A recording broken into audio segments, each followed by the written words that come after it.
Olá a todos! Nesta aula eu vou falar sobre algumas questões de introdução à ondulatória para a gente entender um pouquinho melhor como é que funcionam aquelas primeiras equações que nós falamos já em aulas anteriores. Então, eu vou pegar aqui um primeiro exemplo, ainda sem as perguntas, só para entender um pouquinho o enunciado dele. A figura representa um trecho de uma onda que se propaga a uma velocidade de 300 metros por segundo. Agora eu vou analisar essa minha figura. O que eu consigo observar nessa minha figura?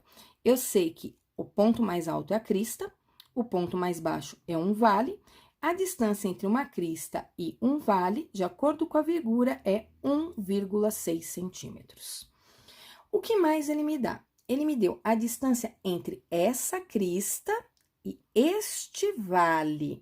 Isto não é uma oscilação completa, ó. Uma oscilação completa seria a distância entre duas cristas, né? Então, se isto aqui é uma crista e isto aqui é uma crista, isto seria uma oscilação completa. Isto seria um lambda.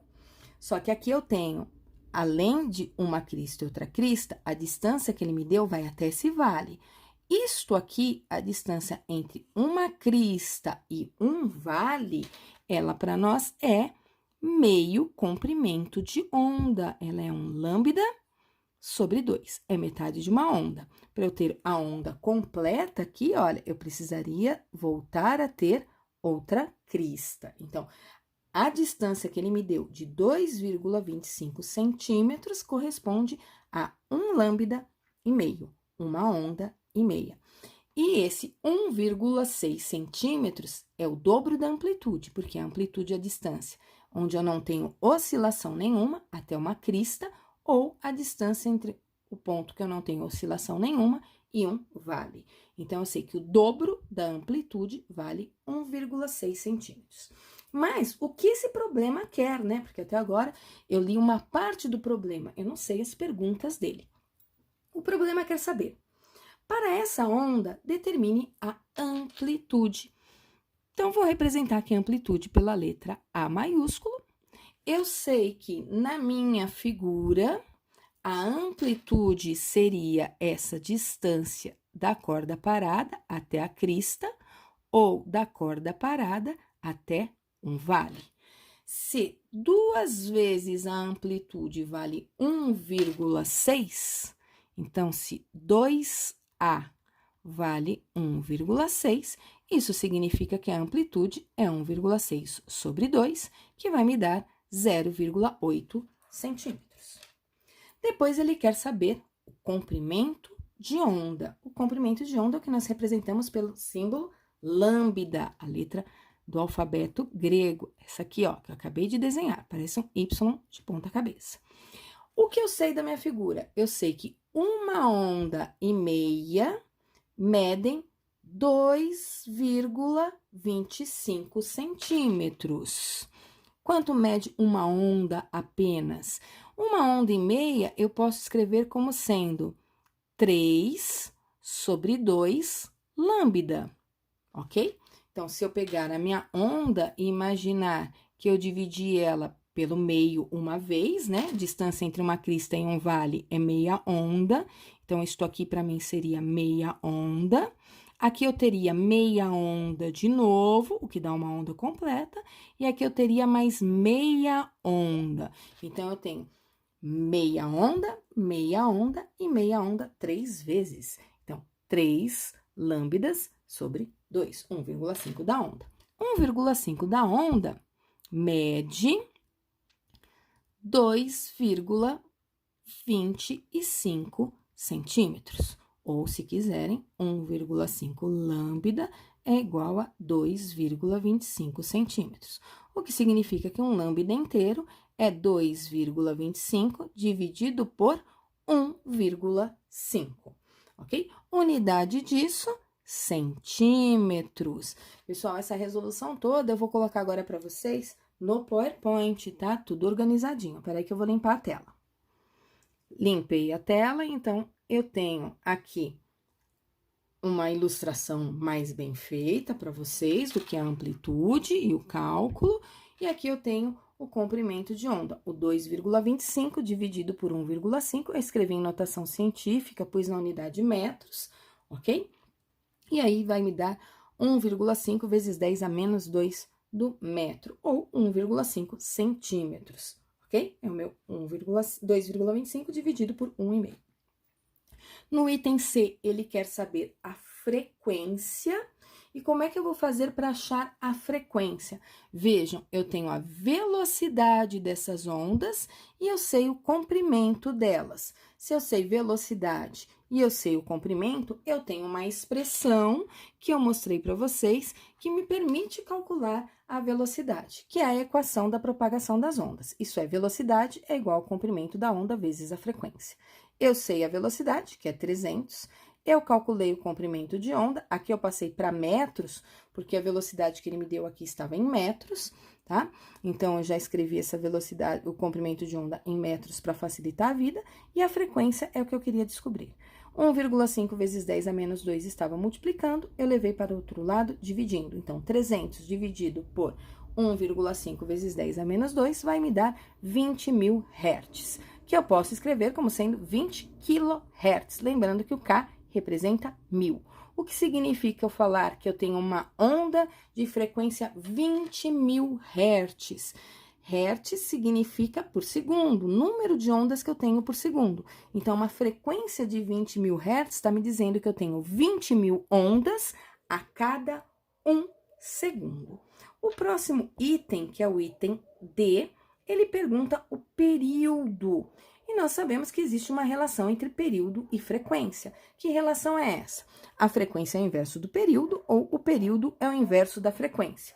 Ou se eu quiser, eu posso pensar assim, ó, o período é o tempo de uma onda completa estar oscilando, né? Então, o período como 1 sobre frequência, a frequência é 20.000, 1 dividido por 20.000 vai me dar 5 vezes 10 elevado a menos 5, unidade desse período, segundos. Então, aqui eu tenho um exemplo de aplicação da equação das propagações de onda. V igual a lambda F. Também voltei a falar um pouquinho do que era amplitude, o que era comprimento de onda. Próxima questão comentada diz o seguinte: qual é a frequência de uma onda luminosa monocromática e de comprimento de onda igual a 6 vezes 10 a terceira? Esse símbolo aqui significa angstrom, quando ela se propaga no ar. Velocidade da luz no ar, 3 vezes 10 a oitava metros por segundo. Então, é uma onda luminosa, é uma onda eletromagnética. Monocromática significa de uma única cor, é uma luz amarela, ou é uma luz vermelha, ou é uma luz azul. Se fosse luz branca, seria policromática. Ele me deu o comprimento de onda, ele me deu o lambda. E ele me deu a velocidade de propagação dessa luz. Angstrom significa 10 elevado a menos 10 do metro, ok? Então, é uma unidade bem pequenininha. Aí, o que o problema quer? A relação entre a frequência F... Peraí, opa, só um minutinho. Desculpa, eu me perdi. O problema quer exatamente saber a frequência dessa onda. Para isso, ele me deu o comprimento e a velocidade, tá? Eu achei que tinha mais perguntas em seguida, por isso que eu já coloquei, já apertei ali, já apareceu outras coisas. Aqui, se eu tenho o comprimento de onda, se eu tenho o lambda e se eu tenho a velocidade, eu vou usar apenas a equação que a gente sabe para ondulatória. V igual a lambda F, ok? O V é 3 vezes 10 oitava, um angstrom é 10 a menos 10 do metro. Como eu tenho 6 vezes 10 a terceira, ó, 6 vezes 10 a terceira, que tá aqui no meu enunciado, só que o angstrom é 10 elevado a menos 10 metros. Mantenho a base e somos expoentes, ok? O que vai me dar um menos 7. Então, eu sei o V... 3 vezes 10 oitava, eu sei o lambda, 6 vezes 10 elevado a menos 7 metros, e com isso eu acho a frequência. Então, é só substituir nessa expressão aqui, ó. Minha resolução tá ali do ladinho em PowerPoint, organizada, mas no lugar do V, eu pus o 3 vezes 10 à oitava. No lugar do lambda, eu pus o 6 vezes 10 a menos 7. E no lugar do f, eu não pus nada, porque é a pergunta do meu problema. O 6 vezes 10 a menos 7 estava multiplicando, eu passei ele para o outro lado, dividindo, ok? E aqui sobrou apenas a matemática para nós. 3 dividido por 6 dá meio, que é 0,5. E aí, nós mantemos a base e subtraímos o expoente por ser uma divisão, ok?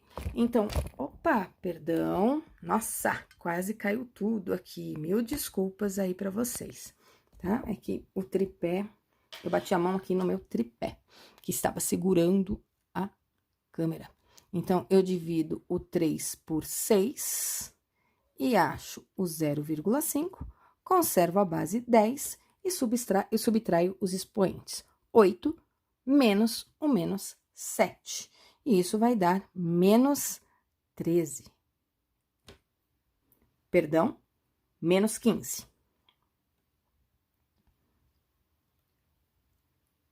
Opa! Mais 15. Graucia, Laia, já derrubei ali? Porque 8 menos 7 vai dar 8 mais 7. 8 mais 7 dá 15. Aqui, minha resposta ficou como 5 vezes 10 a 14, porque eu desloquei a vírgula. Unidade da frequência, hertz. Pessoal, desculpa aí as atrapalhadas que eu fiz agora na resolução desse segundo exemplo. Mil perdões. Ele não é um exemplo difícil, tá? Qualquer dúvida, eu estou à disposição e eu posso resolvê-lo novamente. Terceira questão comentada. Uma corda homogênea de 2,5 metros de comprimento e 2 quilos de massa está submetida a uma força de 80 newtons. Então, vamos separar essas informações. Eu já sei o comprimento da corda eu uso a letra L. Eu sei a massa da corda, 2 quilogramas, e eu sei a força na qual ela está sendo submetida. Tá? Se eu sei massa e sei comprimento, eu sei a densidade linear. Mas vamos ver aqui o que o problema está me perguntando. Suas extremidades são fixadas e produzem na corda uma perturbação. Determine a densidade linear da corda, a velocidade de propagação da onda na corda. Então, para descobrir a densidade, a gente vai pegar a massa, que é 2 quilogramas, e dividir pelo comprimento, que é de 2,5 metros. E para achar esta velocidade aqui que ele está solicitando, eu preciso lembrar da outra expressão, que me diz que velocidade é a raiz quadrada de força sobre densidade linear. Mas eu vou colocar para vocês a resolução em PowerPoint mais organizada, porque meus rabiscos ficam muito confusos para vocês. E aí fica difícil de vocês fazerem as anotações no caderno. Opa, passei rápido demais. Então, para calcular a densidade linear, eu lembrei da relação de massa e comprimento. Eu tenho a massa do enunciado, eu tenho o comprimento aqui do enunciado. Não mudei as unidades de medida porque já estão no sistema internacional. Portanto, 2 dividido por 2,5, o que deu 0,80. Unidade, quilogramas por metro, é densidade linear. Para saber a velocidade dessas ondas na corda, eu não pude usar lambda F, porque eu não tenho o comprimento das ondas, eu não tenho a frequência, eu tenho força, massa, comprimento, né? Então, eu usei a outra expressão, V igual a raiz quadrada de força sobre densidade linear. A força eu peguei do enunciado do exercício, a densidade linear eu peguei o resultado do item A. 80 dividido por 0,8 vai dar 100, cuja raiz quadrada é 10. Unidade da velocidade, nesse caso, metros por segundo. Portanto, eu fiz aqui 3 questões comentadas para vocês sobre a introdução da ondulatória. Eu não fiz nenhuma questão comentada para vocês sobre reflexão, exatamente porque na reflexão as características da onda não mudam, né? Não muda a velocidade, não muda o comprimento de onda, não muda a frequência, o que pode mudar é a fase, porque pode ter uma inversão ou não de fase. Então, com isso, eu encerro essa minha aula sobre questões comentadas, os conceitos iniciais de ondulatória, e na próxima aula eu vou falar sobre um outro fenômeno ondulatório chamado refração. Então, até a próxima aula.